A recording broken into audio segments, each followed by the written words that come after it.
go straight and talk about the team.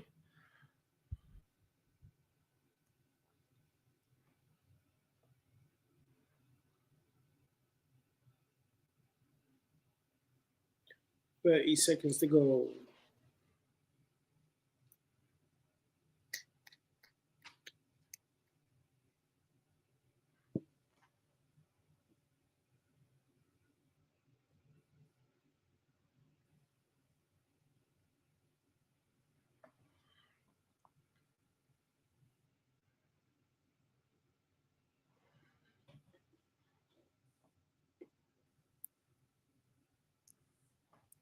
Yo, it's the OT99 bantering where opinions are shared and smoke gets served. Look, this is the live episode number 2, and I'm back here with my boy Ed. Ed, how you doing, my G? I'm all right, man. It's good to be back. New season, new vibes. See what man this season, man. Come on. Look, Manchester United, the pre-season, it's over. It's over. It's concluded at Fiorentina. And before we start, talking about the game, what did you think of the gesture with David De Gea, man? David De Gea got this. It was a loyal servant. If I'm right, Ferguson signed him, right? Alex. Yep. Alex signed him, and I saw he had dinner with him the night before. That was a nice gesture, and I feel like because of I think he never really got his send off, did he? Because he never got a testimonial. He never got like a last game. He never got that thing. Yeah. So I think it was nice, and I think maybe they chose to play Fiorentina because it was a bit out of his choice, isn't it? To leave Man United. Really, they just didn't renew his contract, so we never really got to say goodbye. He was a solid goalkeeper. I think it's just that transition and being that ball-playing goalkeeper. They wanted someone that could do that, isn't it? But let's be honest, he's probably one of our better goalkeepers since the days of like Banter and Schmeichel and stuff like that. So I think he deserved it, man. Humble guy. Even that video he made where he's like, what, Bruno, you ain't gonna score. Like, he's just a humble guy. He never said anything bad about Man United when they didn't return. You can still see he loves the club. So I think it was a nice gesture. He deserved He deserved that. Especially that he didn't get it before because he was there for what 13 seasons, won like 5 seasons or something. So shout out to De Gea, man. Shout out to De Gea, man. And you know what? Like we can see in that game, bro. You can see he hasn't lost it, bro. Like this is a guy that made this point blank save, and he just wind back that time and wind back that clock where he was playing for us. You know when Mbeumo whipped in that ball, and Yoro got his head on the ball, and that was an instinctive, reactive save. Like, look, De Gea, man, we can see, man, he's still got the reactions like a cat. You understand? He's one of those guys that is a boost, like he's a shot stopper. Do you understand? So it was. I don't think you will ever lose it, right? In terms of like, he's still a good player. He's still a goalkeeper. It's not even like he was past it when he left at Man U. Just that they wanted something different. His contract ran out, and that was it. No, that's it, bro. Look, at the end of the day, bro, Manchester United, man, we're trying to move on. We're trying to better our setup with the goalkeeper situation. But a shout out to him. But look, let's get into the game. Look, Manchester United, like I was saying, we finished our friendlies. And but wait. Before we start that, you missed the point, man. The introductions of the new players. You know, when they were introduced at Old Trafford. Do you remember? You got Sesko, you got Cunha, bro. You got was it Leon, the left back, and then you've got Mbeumo. Remember, they got introduced, and there was that picture they took that potentially could end up being legendary with Mbeumo, Cunha, and Sesko. You know what I mean? That's our new front three. And let's be honest, beginning of this summer, we didn't think we'll get all. If you told us we'll get all three, especially with the issues with Mbeumo and discussing three, we'll be like, no way. Yeah. But at least we've got a new lineup up front, and they were all introduced today. What was your thoughts on that? When you saw that? I was happy, man. I was happy to see the new recruits in. Look, to be honest, like if you told me that we're going to be signing Sesko, Mbeumo, and Cunha after the season that we had where we finished 15th, there's no Champions League football. Do you know what I mean? You had Newcastle lifting trophies around us. You had everyone else, and we're going head to head with them for Sesko. And Newcastle's ended up being the ones that's getting rejected. Like they finished 15th. Like they didn't. You know what I mean? Like it's one of those things, and it's a nice reminder that Manchester United is just a major giant in this thing. Do you understand? They're a giant, And in terms of the funding and finances, like Manchester United is a team, that you can just never write off. I know people always seem, the financial experts and everyone, the journalists like to say, oh, Manchester United, nobody's going to want to go there, or Manchester United can't afford X, Y, and Z. Look, Manchester United just splashed out 200 million and are willing to splash out another probably around the circa 90, 100 million for Belieber. And this is without any major signing. So Manchester United is a global brand, a massive brand, and everyone wants to be part of it. Let's be honest, people, not everyone, but people definitely want to be part of this brand, bro. They definitely do. So look, Manchester United, we finished our friendlies, and obviously we started with Leeds, we drew. I'm just going through it now. That was 0-0. West Ham 2-1. Fernandes with a double there against Bournemouth. We got Højlund, Dorgu, Diallo, and Williams, the youngster. We finished that 4-1. That was probably our best game. Then we got Man U, Everton.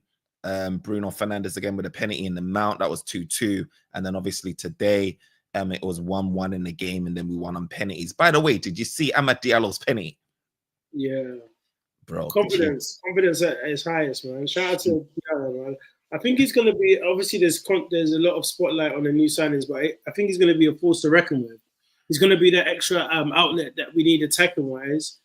I think you just need to, him and Mbeumo just need to get a bit of synergy between them, because sometimes I rather Mbeumo go inside and always go outside like he's a winger, because if he goes inside, he gives Ahmed a chance to right, and then he'll play the ball down the line. But they'll get over time, especially once time goes on. But yeah, I think the preseason overall, I think sometimes we focus too much on results, isn't it? I think for me it was okay, you look at Manchester United, where we come from. For me, it was okay, do we look fit? Do we look hungry? Are we going to adapt to this free the 5 at the back, or the 3 centre backs, 2 wing backs, 2 centre midfielders, and 3 at the top?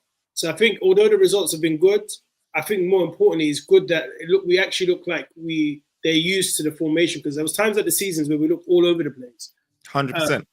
And they look fit. So sometimes it's the results, sometimes you can take more away from the results. Okay, you can still play well and lose. So for me, it's okay, they actually look like they're getting the tactics. The tactics is looking a bit more solid. We're pressing more, and we look fit. The players actually look fit.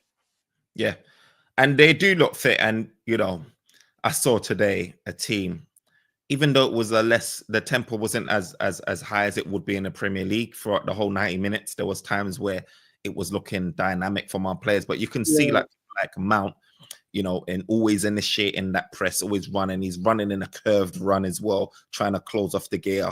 A number of times he's forcing him to make quick clearances and make those mistakes. And Manchester United, you can just tell as an overall team, there's a hunger to win back the ball, and they've got you know what I mean? There's their fitness there to allow them to be able to do that and keep running throughout the whole 90 minutes. So I liked the physical state of Manchester United, and also I liked how Manchester United were bopping the ball around the outside of their box, in their final third. I think one of the positives I would say is that we just look a lot more comfortable on the ball in terms of guys are on the same wavelength. They're passing the ball with each other, doing the intricate 1-2s. I saw a time where Mount done a reverse pass to I think, I don't know if it was to Dallo or Cunha or someone Dorgu or someone like that. Mount did one. I was just without looking. And then also Cunha, he again done this reverse pass into the box as well. And I was like, ooh, I like this. You know what? I think we've got to be mindful that we don't overplay it, because there's times where we overplay it instead of being a bit more direct. Yeah. And sometimes I feel like Man United still have that tendency to, when they've got the ball in a position where they can play it forward or someone makes a run, they play it sideways. Sometimes it happens, where's that? Okay, someone's made a run at the back, like Cunha and that, and they've instead passed it inside. You know what I mean? Or there was a point where Maguire was telling someone like Avioro, I think, to play the ball back to the side, but then he played it forward and the player was through. So sometimes we've got to take more risks than always playing it sideways or. But I think overall it looked much better. We looked more solid. Yeah, I think we did. I think I'm just looking at the stats now. The game, 61% possession, total shots 14 versus their 10, 5 shots on target versus their 1, 3 big chances versus their 2, and 6 corner kicks versus their 1. And like so, yeah. And expected goals were 1.91 versus their 0.91. Yeah, I'll say that let's break it down like this. So I think the goalkeeper, he had an all right game. There wasn't much for him to do. Yeah. I still think in the long run we'll probably need an on the back or a better option. I'm not sure if I can trust the goalkeeper that much, but we'll see. But what was like, if we go through every section, what was your feeling about the defense? Because obviously we started with Maguire, Euro, and Heaven. What was your thoughts on the defense? I feel like we defended well, man. Look, for me, yeah, I see it as when I saw that lineup, you can tell like it's going to be Euro and it's going to be like, I think the guarantee is Euro starting for us come Arsenal. It's going to be him there. I think that De Ligt and Maguire is battling between who needs to start in that centre-back position. But I also see the fact that Arsenal's really good at their set-piece plays. So maybe they're playing Maguire for match fitness in order for him to be able to provide that aerial type of support there.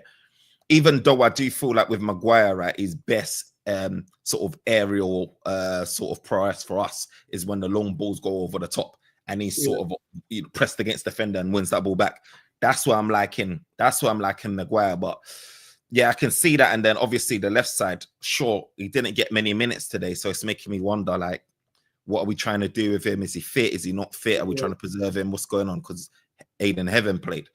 But ideally, what do you Cottonwall. I just feel like, if I'm being honest, I think Heaven's good, but I don't know if he's ready. Yeah, like that game showed he's still good. Don't get me wrong, but I think if Fit Shaw has that place down on lock, you know what I mean. But then also it's going to be interesting when Martinez comes back, right? Lisandro, because he's just like a quite bullish defender, isn't it? So someone that will press. So I think our options in all areas of centre back is good. I think the centre backs worked, and it was nice when we brought on the other centre backs. We brought on De Ligt, Shaw, and it still looked kind of strong. The parts when we've had to bring on defenders, we look very light at the back. So 100%. Yeah. No, I agree, and I feel like the squad depth is growing and improving, which is good. But at the same time, I do want Manchester United. So from the defense, I would say that we were solid. I felt like you can see from the stats, they didn't have too many big chances or shots on goal or anything like that.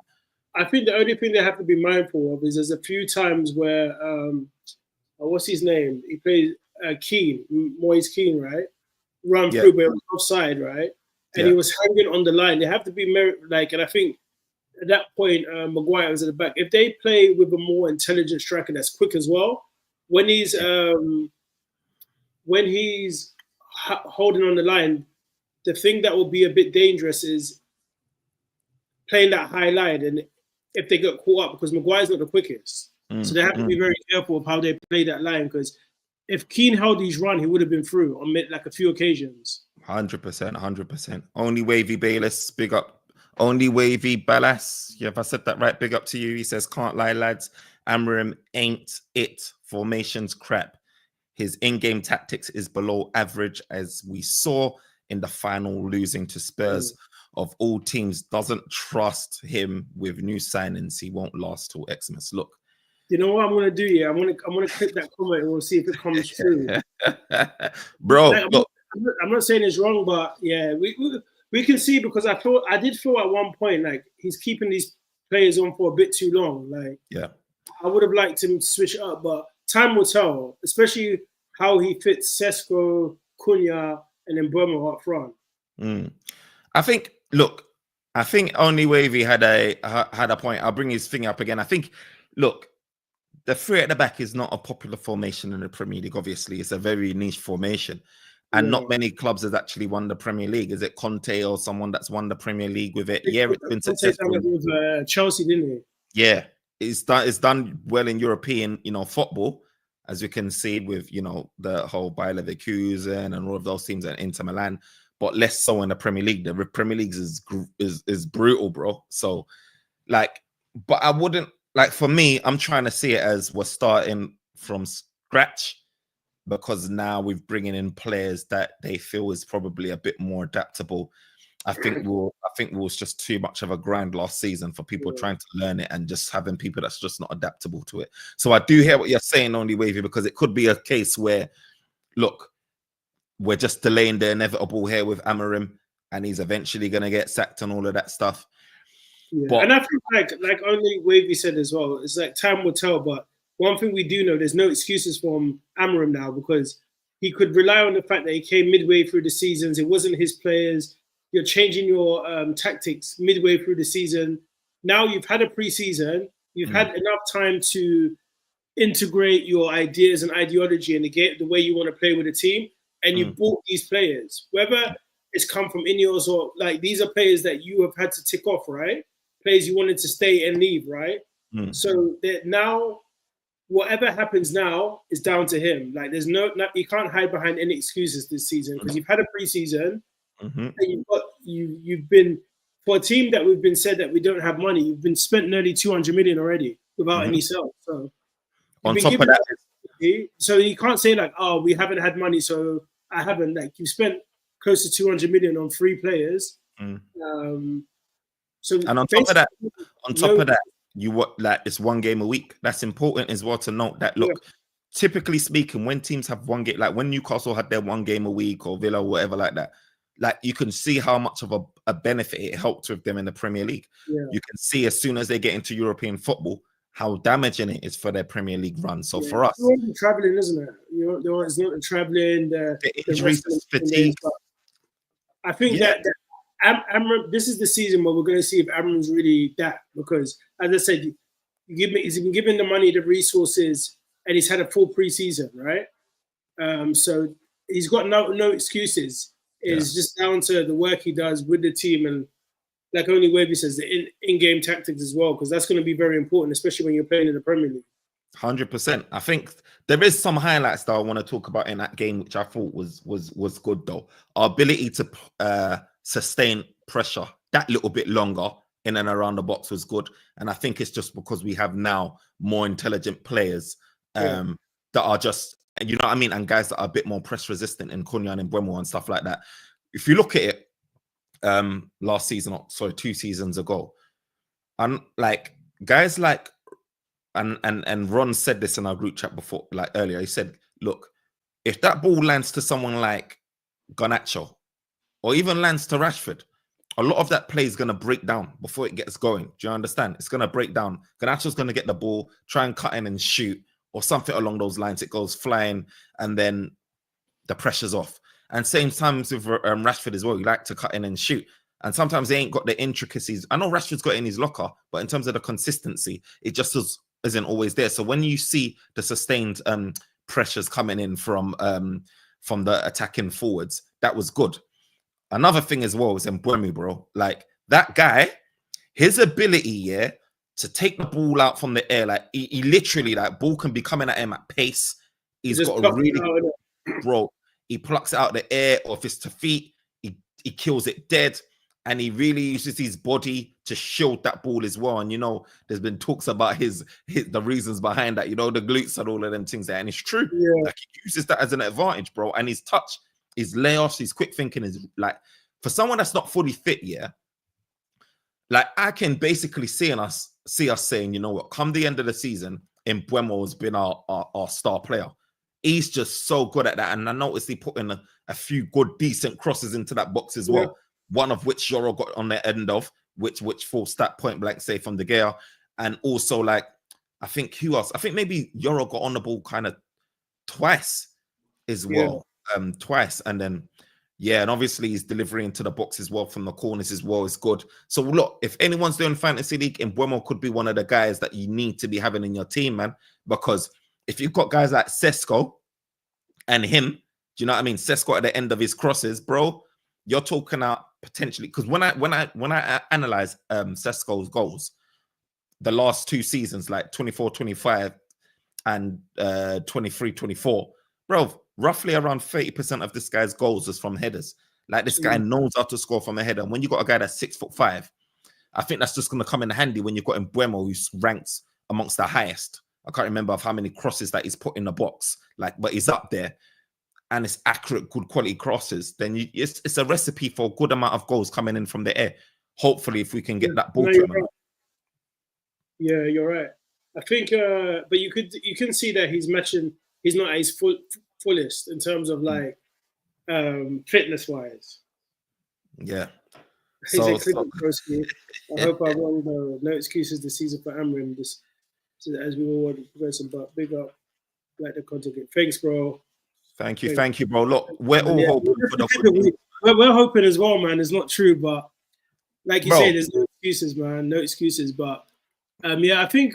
But the good thing is that we saw glimpses of Mbeumo today, but you know he's not fully there. You can just tell in his running and just his sharpness. Because usually when you watch his old clips, pick it, boom. I think he'll get there in time, just a bit. Match fitness, a bit more confidence. Not that he's not confident, but you know that you're at your peak. So, but it was good to see him. Cunha, yeah. But before we move on, did you see when Bruno like whipped in that ball for Mbeumo, and Mbeumo was running onto it? He had to burst for the ball, but when he didn't make it. But when he got to the other end of the pitch, bro, it was breathing, bro. It was heavy, like it was heavy breathing. Same way he will get there. The fact that he still got there just shows he's still got the speed, isn't it? Once he gets that sharpness, he may have taken an extra touch past the player and continue running. So I'm not too worried about him. You've got to remember his transfer was kind of dragged out, so he probably wasn't training and taking the time off, isn't it? Especially if he knew he was moving to Man United. You never know, like behind the scenes, getting things ready, the move, speaking to family. You know what I mean? So, but now he's there. He looks like he's a hard trainer. I've seen some of his interviews. He takes his nutrition and his fitness like really serious outside of like day-to-day life. He takes it serious. I've got no doubt. Give it a couple of weeks, he'll be all right. Yeah, bro, I don't doubt it as well. And he looks like he's got his head screwed on as well. He looks like he's all about the football. You know those guys that's all about the football. You got Cunha that's got a bit of an X factor wild side to him that can cause a bit of thingy, like a bit of controversy. But when you look at like Mbeumo, you just looks like that guy that you're not going to see in the papers for anything outside of like football related. There was nothing too crazy in the papers, but it was more just they say sometimes his antics on the pitch. But you need, like, if you want to play for a big club, you kind of need that fire in you, isn't it? And sometimes we've lacked that in the players we've signed. They've just been a bit too. So it's good to have a player that actually like has that edge to him, isn't it? Yeah, you know what? As well on Cunha, like I feel like I liked his cameo today. Like I said, there was times where he made some nice, good, intricate passes in them reverse passes, like into the box.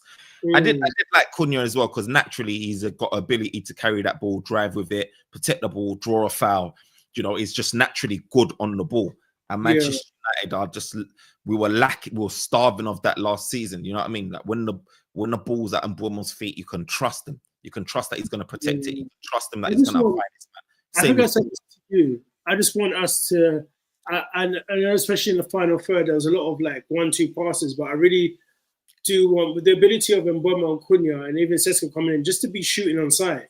Like, we've got 44 goals throughout the whole season as a team as a whole. We need people that are just willing to just try because you just never know. Sometimes those 1-2 passes is good, but sometimes you just got to go for it. So hopefully, do you know what? Yeah. Do you think like we missed? Do you feel like we missed a striker presence today?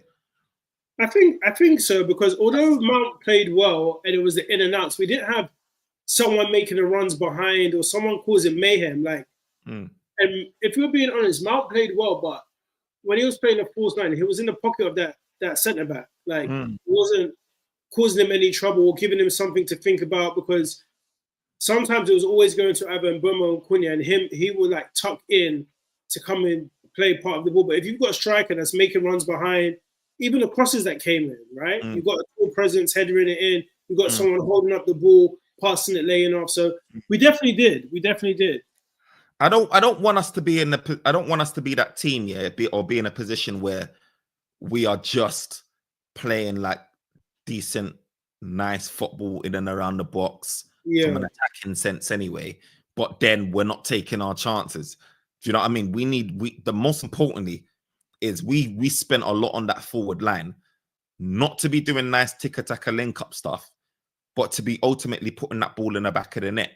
So I thought for Manchester United, man, I'm glad that we did get Sesko. I'm glad that we did spend that money. I know that, you know, people are saying that, you know, we need a midfielder and that is a, you know, keepers, and it's a massive position, and I hope we do throw down the money and convince Brighton to sell. But the forward line, as you can see, it still needed that final icing to the cake. You get me? And I think like that Sesko can provide that, man. Do you know what I mean? And the thing I like about Sesko is he's got power behind his shots. Like he's one of those guys that can make something out of nothing. Do you know what I mean? He can be 20 yards outside of the box and outside of the goal and bang. Do you know what I mean? Do you think? What did you think? We missed the striker up front? Yeah, I think we did, man. I feel like Manchester United need a focal point, you know. I really do, man, because although like Mount did well from a sort of from a pressing sense, and he did contribute a lot to the game. Don't get me wrong, like I really did. Like I thought he was our best player on the pitch, to be honest. But it's just like that focal point, man. That guy to get on the end of a cross. Like I said, like in Bremen, like these crosses coming into the box, like you need someone like Sesko on the end of that. Do you know what I mean? Yeah. And I just feel like it's gonna become more evident than not that, you know, his importance for this team. And obviously I can understand Rasmus not playing because of, you know, he's been linked away. It would have been nice to see Rasmus though, because then it would have given an idea of how if we have a striker. I know Rasmus, people are like have a lot to say about him, but he does make those runs. But time will come, because the only reason I said it would be nice playing Rasmus in the meantime is we don't want to start developing a style when Sesko actually becomes fit or starting. It's better to start playing with a striker first, isn't it? Then transitionally, Sesko will come in, and you know, Højlund will probably move on and potentially goes on loan to AC Milan, and then you've still got Xerxes there as well. But time will tell. I think Mount played well, but I just don't think he'll be effective overall in that false nine. He looked much better in the second half, like coming towards the end when there's little touches, playing the 1-2s like to Bruno and stuff like that. So found him more effective in the 10th. Yeah, I hear it. And at the end of the day, man, I think it's going to be a conundrum to figure out. Because once Sesko comes in, obviously he's going to be that striker. He's going to be holding that down. Then you've got your Conyers and Buemo's, who I feel is just going to hold down those number 10. So what's happening with Bruno? I feel he's going to play a lot more games in the 8 position. But, you know, saying that, he's probably going to be one of those ones that has a free roaming bit and then end up being one of the deepest. Because a lot of the times in this game, I saw him, Bruno, being the deepest one. Like he's sitting back like the orchestrator, just looking ahead of him, looking to the right, looking for Mbeumo, looking to the left, looking for Cunha. And then obviously you got your Amads and your dog who's bombing forward. So I think, like, look, I feel like Bruno's going to be a pivotal part as well in terms of the numbers, man, because he's still the one taking penalties. He's still taking corners from the right-hand side. But anyway, he's still the one, like... Talking about Bruno and Casemiro, what did you think about that link-up? Because there's been, I think I spoke to you about this, right? I think Man United have done very well in dealing with all their issues defensively, because there was a point where we were struggling with defenders, and when defenders got injured, remember? But now we've got Haven, we've got Shaw, we've got Martinez, who's coming, who will be back fit soon. We've got De Ligt, we've got Maguire, we've got Euro, we've even got Mazraoui that can play there. Yeah, bro. And then obviously strike up front now, we bought Mbeumo, Cunha, and Sesko. But the only area that I know a lot of people have been calling for is the centre midfield, the 2, isn't it? The 6 and the 8 potentially. So, and there's the whole thing about Belieber. But what do you think about what we started with and what we finished with? So it started off with Bruno and Casemiro, and it ended with Mainu and Ugarte. But what do you think about the pairings on both occasions, and what do you think? Bro, that is 2 potential pairings that Amarim could go for. Like, you just like, for me, I haven't figured out who's gonna be Bruno Fernandez's partner, because I know Bruno's gonna be that guy that's starting. I haven't figured out who's gonna be his partner, which is what is confusing me. Like, is it gonna be Ugarte? Is it going to be Casemiro? Like Casemiro, right? I think like he's better offensively than he is defensively. Like you can see like the commotion that he caused in that box to lead to the goal. Do you understand? Even though I think it was an own goal. But like Casemiro, don't get it twisted. Like Casemiro's presence in that box is what caused that course of commotion and confusion, like, and it led to the own goal from them. But for me, he's better offensively than defensively. Ugarte obviously is better defensively than offensively. So you've got a mixed match in terms of profiles there. And then you've got Mainu, who's good on the ball. He's really got good close control. Do you know what I mean? Like, he's under pressure. He's under pressure. He can still maintain and keep that ball, uses his body well to shield it. You know, he's press resistant in that sense. But my thing is he ain't got the legs to get in and around that pitch. He can't get around. He can't get around like we need to. So for me, I think a lot of the fan base, you know, is riding on Belieber being brought into the club. But for me, if I was, because to be honest, the best midfield combination, probably, if you want stability, like if you want creativity, Bruno's gonna do it for you in that midfield, no doubt. If you want stability and rigidness, not rigidness, but if you want a bit more defensive cover, then you're going with someone like Ugarte and maybe a Casemiro or even like a Mainu on Ugarte. So it's going to be interesting to see how it unfolds, man. But look, there's been a lot of talk around Casemiro. What did you think of him today? He was all right. He was all right. Nothing special, but he was okay. Like I said, from an offensive point of view, I feel like he brings his best, like his ability to take that first cross into the box. Do you know what I mean? Even though I see him try and do it today, it didn't really work out. His ability to like get in the end of a cross or run late into the box, those type of things, or his progressive passing. These are the type of attributes that I like from Casemiro. Defensively, you know, the sliding, trying to keep up, it's, you know, it's a bit too much. And yeah, man. So hopefully we can fix it. But look, Ed Weezy, man, who was your man of the match? Let's wrap this up, bro. Man of the match. Who would I give it to? Consistently, you know what? Yeah, I've had my fair share about him, but Mount played well. Like, for someone that's been so injured, I'll probably give it to Mount, because I'm just thinking about everyone. Like, Cunha had a solid game, but it wasn't like a standout performance, and Bromo looked all right.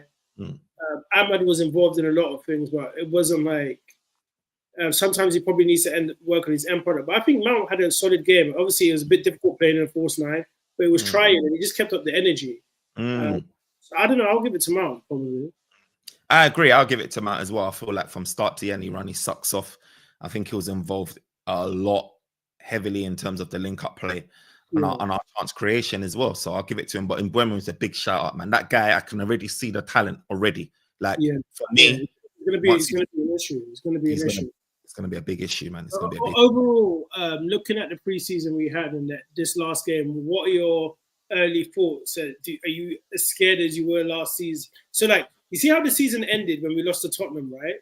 How's your feeling then about Man United to now? Because obviously we're thinking if we don't get a good signings, this is the kind of team we'll go into next season with. How are your feelings going into this new season with this team, with Arsenal being our game next week? We need to cut out the errors, bro. Like, I know we didn't talk about it earlier, but look, the error, man, with the first goal was terrible, bro. The defending was terrible. We didn't talk about that. And Arsenal are good with their set pieces, and that terrible. Everyone gravitated to the front, and because even if that guy missed it, there was a guy behind him. That was two players unmarked. It's unforgivable, bro. You can't have two guys unmarked, like, with all the time in the world to pick a corner. Like, that was mad, suicidal. And Amarim is going to be fuming. I can imagine in that dressing room when he's seeing that and making them watch that, because you'd rather it happen now than it happen next week. You know what I mean? So but that's one of the things. That's some of the things we got to cut out of our game, and it's just. I think for me, what you're saying is the defending aerially, sometimes being mindful of how they hold the offside line, because sometimes they push up a bit too much. And if you are, like, say if you're playing against a Haaland or someone that can hold that line and just burst through, it's going to be a problem. And sometimes overpassing at the back or just overpassing in the front, where you give away the ball or break down what could be a quick, just rapid attack. Because the Man United we know sometimes will take 1-2 passes, then boom. They're trying to do a bit too much. I think with time, but those are the things that pointed out that I think they need to work on. 100%, man. And once we can sort out that, I think the defense in general, open play is good. I just feel like we need to cut out the mistakes and the finishing. Like I said, like, I know we did get a decent amount of goals in the win in this preseason, but for us, especially if we haven't sorted out the midfield. We need to make sure that our attack is potent. Do you understand? We need to make sure that we're outscoring, because if we've got a mistake in us, we're gonna have to be scoring 2 a game as a baseline. So do you know what I mean? So we need to get that attack on. I think we just need to create more. Even though we have possession, it looks like we need to create more clear cut chances. I don't think we have chances where we could be like, oh, he should have scored that. It was more like, oh, that was nearly there. That's what I think I need to do. Big chances. But guys, man, thank you for chipping in, man. This is our second live stream. Second live stream. We'll be back with much more content throughout the season, man, trying to cover all of the match reactions for all the games. It's going to be a big one. Arsenal versus Manchester United, our opener. Guys, remember to tune in. Remember to tune in, because, look, Manchester United need all the love we can get. This is going to be a big game. This could set the tone of the rest of the season. And look, we're going to be here for it, bro. And all I'm going to say is we're not going to be seeing none of this. We're going to be seeing this. And then we're going to be seeing Sesko standing tall, 6'5". Guys, remember to like, comment, smash the like button, share your thoughts in the comments. Let me know who your man of the match was. Let me know what you think. Until then, I'll see you next time. Peace out, man. Have a good weekend.